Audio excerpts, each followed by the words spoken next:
Muy buenas a todos, buenos días, tempranito por la mañana. Hoy, bienvenidos a Digicams and More. Ante la falta específica de material fotográfico analógico, mucha gente se está tirando a por estas camaritas. Y esto, en principio, es por varias razones. La primera de ellas es que son baratas y hay a cascoporro en el mercado de ocasión. Pero no te duermas, que están subiendo.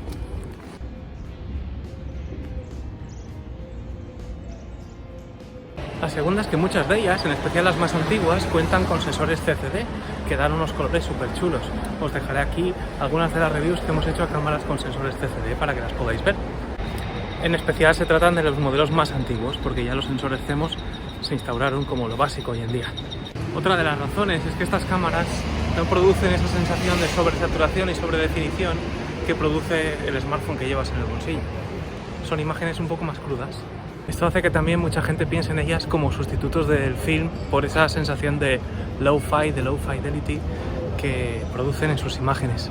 También son buscadas por sus rangos de zoom, que suelen ir entre un 28 y un 100 o cosas así, 35-100, y son bastante útiles. Pero sobre todo a mí me gustan porque son pequeñitas y silenciosas, lo cual las hace ideales para street photography. Y dependiendo de la edad de tu Digicam tendrás diferentes sensaciones. Si coges una más antigua, seguramente tengas procesadores más lentos y una manera de uso, digamos, más tediosa, mientras que tendrás unas imágenes más low-fi, más con sensores CCD con esos colores tan chulos que la gente busca. Sin embargo, si es más moderna, seguramente goces de un procesador más rápido y unas imágenes un poco más modernas, como su nombre indica. Y finalmente, otra de sus características es que, dado el tamaño del sensor, que es bien pequeñito, y que la óptica normalmente empieza en un 28 milímetros o en un 35, pero que no es un 35, en realidad este, por ejemplo, es un 5 a 20 milímetros.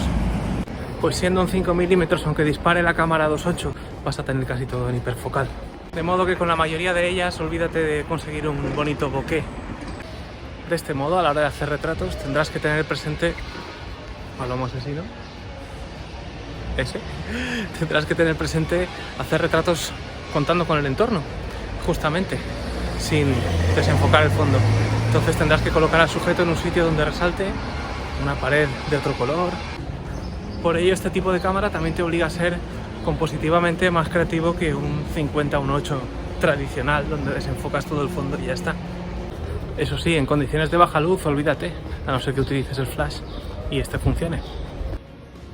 Uno de los pocos controles con los que cuentas es la compensación de la exposición, muy útil en este tipo de cámaras point and shoot.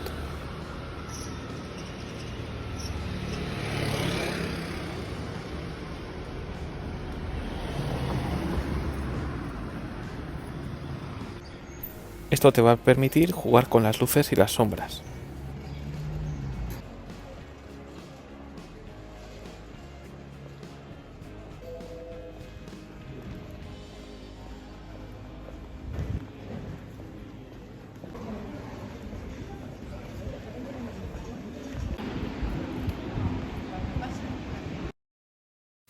Paso como siempre a contaros un poquito de la cámara por fuera, y esto es lo que tenemos, una cámara tremendamente compacta que, como veis, cabe perfectamente en la palma de la mano.